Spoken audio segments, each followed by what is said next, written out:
What's going on, everyone? It's tree day at the farm today. I am so excited. I'm so glad you guys are watching because this is going to be very exciting. This is by far one of the largest milestones for our farm and the dream and vision we have for it.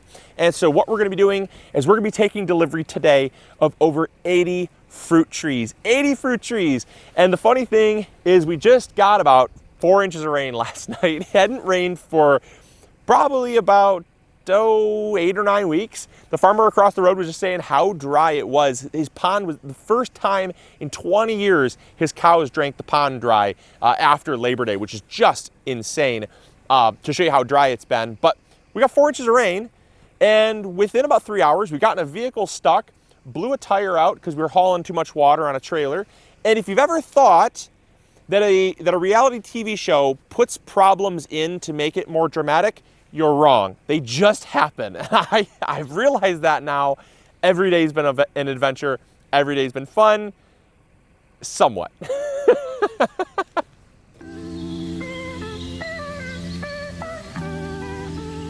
And just like that, he's here. And I honestly thought the trailer was gonna be quite a lot larger, but they must have packed those suckers in there. But nevertheless, he is here. He just got here.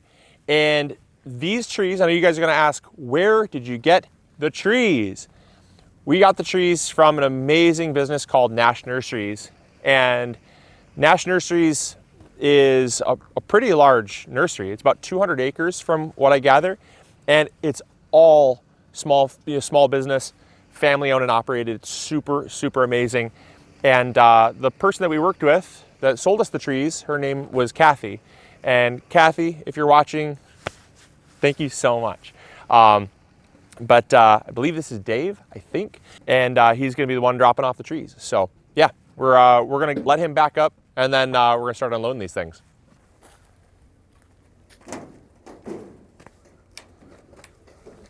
Very nice, very nice. Ooh, I see some stuff right in the very front. They were surprising us with a couple things. Kathy had last minute she put on the order, and if you know really cool natives to this area, you'll know about one that you probably see right off the bat. His name's Jake, not Dave, just for editorial purposes. So I got Jake here from Nash Nurseries, and Jake, thanks so much for coming out. I appreciate it. No problem. Thank you. Thanks for making the drive. So tell me where exactly is Nash Nurseries? Because we did everything over the phone, so. We're located in Owasso. It's 4975, I think, West Grand River Road. Kind of in a weird spot. It's between Owasso, Langsburg, and Perry. Cool. It's a really nice area. We got about 200 acres. Nice. It's family owned. It's a Centennial Farm. It's been around for 160 years. And, you know, this is the third generation going on, is what we're third or fourth. Cool. One of my best friends owns a place. I'm his general manager, and we just that's love awesome. Trees, and we love to yeah. And I think one of the things that I loved about Nash Nurseries, just looking around, was, at least when it comes to the fruit side, there's a huge focus on heirlooms, on like old heritage varieties, which you really don't find that. I mean, you find a lot of like the Fuji and the Gala, like your very typical standard store varieties, but you guys had I think it was 70 varieties of apple trees. We really like the unique things. Is one of our big. We do a lot with pawpaws. We do a lot with chestnuts. Fruit nuts is one of our big passions, and we like to just go in little rabbit holes where we get all the weird stuff that not everybody has anymore, and try to keep it alive the best we can. And so, how long have you been with Nash Nurseries? On and off for about 10 to 15 years. I'm out there full time now. Nice. Well, and we appreciate you guys coming out, and again, I appreciate you, Kathy, for setting us up. Kathy's I don't know how long Kathy's been there, but she feels like she seems like she's been kind of one of the OGs as well. Kathy's wonderful. She literally went out and everything was over the phone. She sent me the catalog, and she said she walked and tagged the trees over the 200 acres herself, and I'm like, where else do you get that kind of service? It's amazing. It really was awesome. So, Jake, thank you so much for coming out, man. I appreciate it. And we'll have in the description box, we'll have links to, do you know what's the website again? NashNurseries.com. NashNurseries.com. Presumably it's NashNurseries.com, but we'll have all the links to their Facebook, to any social media stuff, their website. in the description box of the video. So if you want to get stuff, because you guys don't ship. Oh, you guys ship. You ship via mail? Yeah. Shipping is pretty cost prohibitive sometimes, so you Yeah. know, bigger trees are harder to ship. But Right. we have smaller trees that we've gotten pretty good at shipping, and we generally arrive in pretty good shape. That's awesome. Okay, so yes, so they do shipping, which is great. But also, if you're in the Michigan area, for sure, take a trip out to Nash Nurseries, check them out, and then obviously, if you order a ton, Jake will come deliver them for you for a fee. We paid for delivery, but they will deliver them, which is great too. So yeah, awesome. Thanks again. I appreciate it so much. Let's get these things unloaded. Let's go.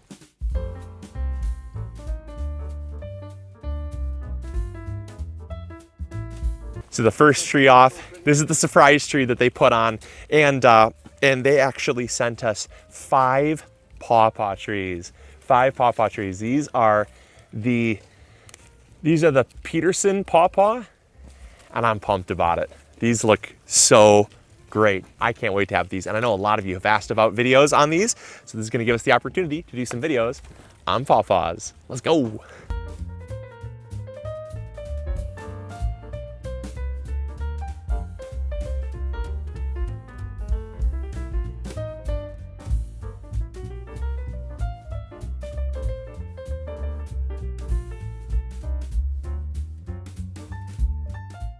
So we're obviously just taking these trees out, and we're not really doing any sorting yet. But what we'll find when we get them all sorted is that we have, there are apples, there are pears, and there's pawpaws on this delivery.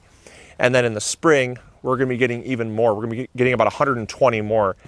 And the goal was to get about 2 varieties of each. Some we got 3 or 4 just because they were kind of crowd favorites. We knew they would do really well. And so we got about 3 or 4 of those. But of the apple trees, we're gonna have 120 different, or we're gonna have 120 apple trees in total. So about 60 different varieties of apples when it's all said and done. And then we're gonna have about 8 different varieties of pears, 2 of each. So you're gonna have quite a few varieties of that. And we also have some peaches. There might actually also be a couple peaches in here as well. Let's look at the invoice. I can't remember what I ordered from Kathy, but we're gonna have, I wanna say about 8 or 9 varieties of peaches, all heirloom varieties of peaches. And you know, when you start to get these, the reason people are starting to come back to these heirloom varieties is because of uniqueness. And that's why I really like them.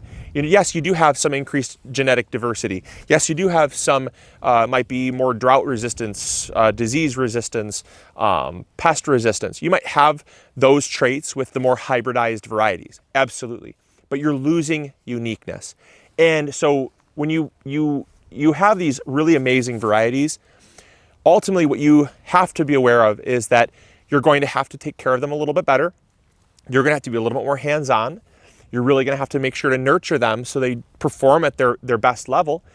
And ultimately, they're going to still reward you. And that's really that's the end goal, right? It's not, I think so often as a culture, we wanna just immediately have everything right at our fingertips right away. It's that instant gratification. And trust me, I love instant gratification just as much as the next person. But when you're planting out an orchard, especially an heirloom orchard, the saying holds true. The best time to plant a tree was 20 years ago. The next best time to plant a tree is today. And so ultimately we are planting these knowing that these are heritage heirloom varieties. Many of them are hundreds of years old and are not going to be quite as disease resistant or as, you know, hardy as some of the more hybridized varieties. But you're going to see some of the most amazing biodiversity you've ever seen in your entire life. And if you're like me, and you love uniqueness, and you love just finding these amazing varieties with amazing backstories, you're gonna find them right here on the farm, as well as Nash Nurseries. So I am geeked as all get out. I hope you guys are as well. This is fun. So we made short work of that. That was easy. And so now the hard part. We gotta get them all divided up between varieties and spaced out. That's gonna take a while. So we'll kind of pop back in once we start doing that. But we gotta finish up a little bit of fence work.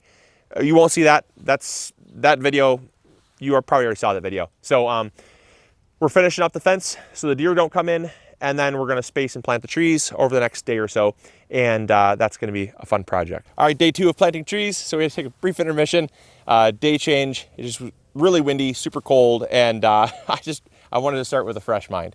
So what we're doing right now is we are spacing them all out. Now this is super important to have the foresight of how big they're going to get, because one mistake I see a lot of people making when they're planting trees, or really any landscaping for that matter, is they don't plan for how big that plant is actually going to get when it's fully mature. You know, it looks cute and small now, so the natural inclination is to space them very close together so it looks full. However, that really is a big mistake, especially with trees that are going to get, 10 to 15 feet in diameter. And so you really want to give them that space, respect that space, as well as when you're planting out an orchard, we're going to need a mowing row. And so what we're doing is we are putting each variety. We have 2 trees of each variety. And so we have basically the 2 from the same variety, just like that, 15 feet apart. And then we have the other 2 of the same variety, all 15 feet apart. And then, so that's going to make our rows.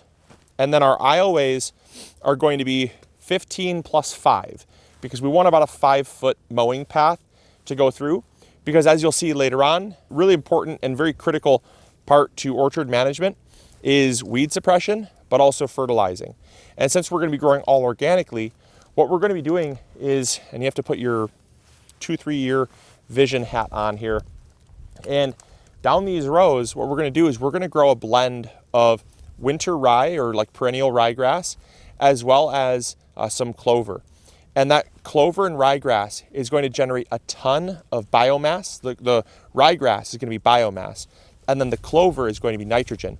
And what we're going to practice a method of fertilizing called mow and blow. And basically all we're going to do is let that cover crop grow up in the aisleways. When it gets about 5 to 6 inches tall, we're going to mow it down with the blower, the chute open. So rather than mulch it up where it is, it's going to shoot it out the side. And we're basically going to shoot all that debris right along the planting rows for the trees. And as that decomposes and breaks down, it's going to feed and nurture the soil microbiology. All the nutrients are going to be then made plant available. And that is how we're going to fertilize these trees long-term organically. And it's really, really exciting. So so let's get started here. We're just getting these things spaced out, and that's the first step, is getting them all spaced out. And we're not going to go the whole way. We're not going to go the whole way because with anything, they like to be planted in blocks. When you plant in blocks, it's going to help with better pollination, because if you have one big row, it's going to be okay. But when planted in blocks, it's far better for just helping the cross-pollination. And cross-pollination, apples need a lot to improve their fruit production. So so let's get spacing, and then we'll get planting. So I thought right now would be a really good opportunity to plug our really cool program that we're doing here on the farm. And a lot of you have wanted to participate in a way as a community to help preserve these amazing heirloom varieties. As you may already know, all these trees, they are heirlooms. They are over 100 years old. A lot of them are even older than the United States itself, which is incredible. And in order for us to maintain all these varieties, we're going to be doing a program called Adopt a Tree. Now, I don't know if there's going to be any trees left to adopt, but basically these trees all cost a decent amount of money. There really is no financial gain for us to plant this many trees. We're not an orchard by trade, right? We're a seed company, we're a gardening company, we produce gardening content for the world, but this many trees gets to be expensive, and we have big plans to keep this preserve going, because this land is never going to be developed. It's never going to be converted over to a condo complex or to an apartment or to a golf course or anything like that. And nothing against golfing, I golf myself, but there's appropriate places for those types of things. And the problem is as we start to develop, as the countryside becomes more developed, we're losing farmland. we're losing farmland, we're losing places where these amazing trees actually get to grow and thrive. And so this place is going to be an heirloom preserve, essentially meant to allow trees to be trees without having to worry about being cut down or destroyed for development's sake. And so if that is something that you really like and agree with, it is a costly endeavor. And so basically on our website, we have an option for you to adopt an heirloom tree, an heirloom fruit tree. And when you purchase that money, 100% of the proceeds will go to purchasing an heirloom tree. We only have so much space, so the program is only going to go until we run out of space. We have 3 acres allocated for heirloom fruit trees. Once those 3 acres are filled, it'll be done. But as long as these trees are here, which is forever, you'll have a tag. We're going to burn a tag with your name or the person you'd like to put on the tag. We're going to hang that tag on the tree. And then eventually in 3 to 4 years, once we open up the farm to the public and there's classes going on and there's workshops happening as well as tastings, you can come out to the farm and you can find your apple tree, or you can find your pear tree, your peach tree, your plum tree, your cherry tree, your pawpaw tree. And they're all going to have, eventually, hopefully, they're all going to have a name tag on them for the person that adopted that tree. And that's just a way of saying thank you. It's a way of you, basically having a tree in your honor, planted in your honor, that's going to be there. And I know we've already had about 120 adopted. So we have about another, I want to say about 200 more left that can be adopted. So go head over to MIgardener.com and adopt one of those trees because, it's exciting. It's really cool. And then when all these are flowering, our goal is to have over 200 varieties of heirloom tree, or 200 different varieties of heirloom trees, 2 of each. So it's pretty cool stuff. Now, one final thing to note about our heirloom preserve. One big reason why we're having so much priority put on these heirloom varieties is because when you lose them, you lose the story that comes with them. A lot of these apples, like this famous snow apple, or the wine sap apple, or the Wolf River apple. There's so many amazing varieties of heirloom apples. And when they're lost, the story tends to not continue. And this is going to allow us to continue the story of these amazing apples and the other amazing fruits that we're planting so that that story doesn't get lost. And on the chance that, a farmer comes to us and says, I just lost all my crops to a disease or to a pest, or maybe a university says, hey, look, we're looking at bringing this variety back, and we need some genetic material to graft onto other trees and continue this variety. That allows us to essentially be a gene bank. We're essentially an heirloom gene bank that is going to stand the test of time, so that no matter what happens, this is going to be a place where you can come and get heirloom varieties to help spread heirloom varieties around the world. So very exciting stuff. I'm pumped about it. So we just got all the trees all spaced out, and I gotta be honest, it looks incredible. It's really surprising what 90 trees takes up. I mean, this is a huge area that's being taken up, and this is less than half of all the trees we're still getting. In the spring, we have a shipment for 120 more coming, and that'll more than double the area that we have dedicated for our fruit trees. So I'm really, really excited how it looks. But we're gonna start planting now.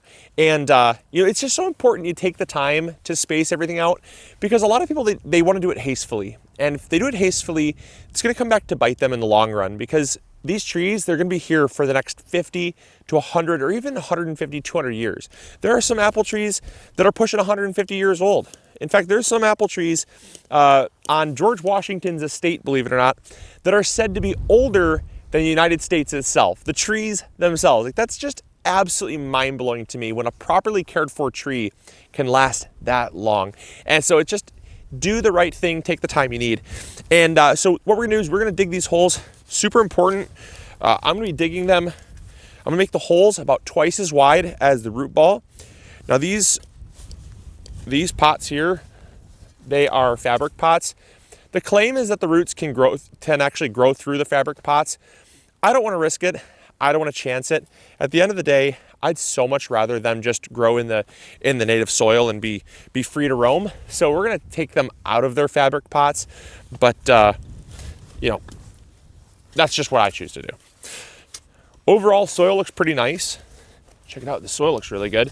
We're gonna do a whole video on soil, so don't worry about that. But it's exactly like what we're looking for. Apple trees like a nice, well-draining soil, but they don't mind being put in soil that is slightly compacted. And so that's basically what we're working with right here. We're working with kind of a very farmed field. So we're talking it's been probably overworked. So it has a tendency to kind of compact fairly easily, but it does have a really nice loamy structure to it. So it does break up pretty easily when it's crumbled. So that's good. So we're dealing with a little compaction, but overall good quality soil. And we won't deal with clay until about 2 feet deep. So that is phenomenal for these fruit trees, especially because the clay is going to hold on to a little extra water. So when the trees do get established, they're going to tap into that clay, and that's going to be like a little water reservoir throughout the summer to help them kind of weather the dry season. All right, so we got the hole dug here, and what you'll notice is that the hole is not incredibly deep. Now that's because we actually did that on purpose. When we put our root ball into the hole, we want to make sure that our root ball is at soil level or even slightly above soil level, because what we want is we want water to move away from the roots. We also want to make sure that we're not going to be hilling dirt onto the rootstock. The rootstock is painted right here. You can actually see that little paint mark, and that's because the rootstock is essentially a completely different variety of apple. It might be a rootstock that helps it to be semi-dwarf, like a shorter tree. It might be a rootstock that helps it to be more disease resistant, drought tolerant, whatever that may be, more productive even. And so that rootstock is super important to stay above soil level. And even when you're mulching, it's a common mistake to move mulch in over top of that as well. And so we want to make sure that we have that above our soil level. So I'm even going to put even a little more dirt in. And it's crazy because in these shallow pots here, I mean, we're talking this hole is only 8 inches deep. And that's good. That's good right there. That way, it's above the soil level. And when we backfill, it's going to make sure that we're not above that graft point. Alrighty. There is the first tree in the orchard. I gotta say, I am super, super excited. The final thing I'm gonna do is I am going to lightly press down. Very important to do this. Now, if you have easily compacted soil, you want to be careful when you do this. But what we're doing is we're gonna settle down all that soil around the root ball, because what we want is we want the tree to grow straight. And what happens a lot of times is you plant it straight, might be like an air gap or something hasn't settled out, and that root ball shifts over time, and what started as a straight tree then tilts and becomes a crooked tree.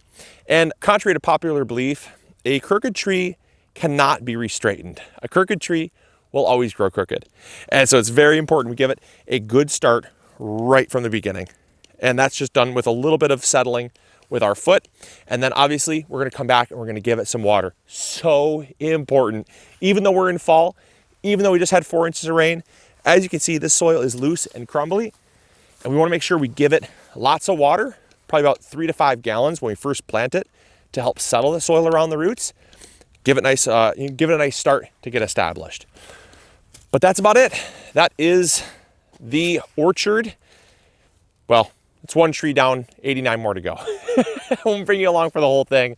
You guys will obviously figure out when we're finished, because we're gonna be here a lot. This is gonna be where we're gonna be a lot of the time. Not all the time. We'll still be in the garden a little bit.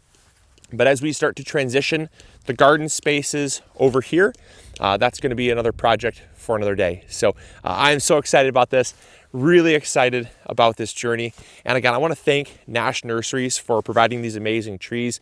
Obviously, we paid full price for them and everything, but I want to thank Nash Nurseries so much. And I want to thank you for supporting our channel by watching, subscribing, as well as, if you adopted a tree, thank you so much. I really appreciate that. We're going to have name tags out here in the next month or so on these trees for those that adopted trees. And yeah, it's going to be really exciting. So up next on the farm project is we're going to get some cover crops planted. That's going to be another episode. So if you have ever wanted to learn about cover crops and how to use them in your garden and farm, we're going to be doing an episode on that. We also have the pole barn build. That's coming up in about 2.5 weeks or so. And yeah, lots more kind of cool stuff. So stay tuned. Remember to like, subscribe if you haven't yet already. As always, this is Luke from the MIgardener channel, reminding you to grow bigger. Take care. Bye. Hey, thank you so much for watching today's video. I really appreciate it. If you enjoyed, consider clicking this one. You'll probably enjoy it just as much. I want to thank you for your viewership, because without it, this channel would not be as amazing as it is. Also, if you haven't subscribed, consider subscribing. It's free, and we upload videos every Monday, Wednesday, or Friday. We also have vegetable seeds, fertilizer, or tools. If you need any of those, consider visiting MIgardener.com. Links will be in the description box below. We've got you covered. And as always, we'll see you all in the garden. Take care. Bye.